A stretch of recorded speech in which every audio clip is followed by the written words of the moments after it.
শুভ সকাল বন্ধুরা। সকালবেলা কি রান্না করছি তোমাদের সাথে শেয়ার করছি। আর এত গরম, রান্না করতে ইচ্ছা করছে না। দেখো কি রান্না করেছি। আছে গরম গরম ভাত,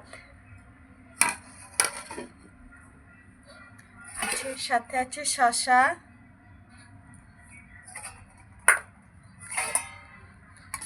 আর আছে মুগ ডাল একদম গাঢ় গাঢ় করে করেছি।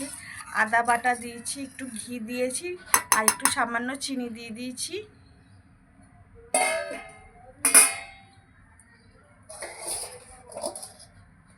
সাথে রেখেছি বেগুন ভাজা, পটল ভাজা, আর ডিমের অমলেট,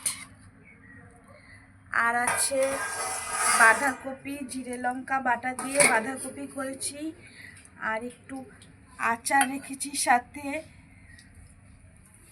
আমার রান্নাটা তোমাদের যদি ভালো লাগে তাহলে আমার চ্যানেলে লাইক আর সাবস্ক্রাইব করো, প্লিজ একটা সাবস্ক্রাইব করো।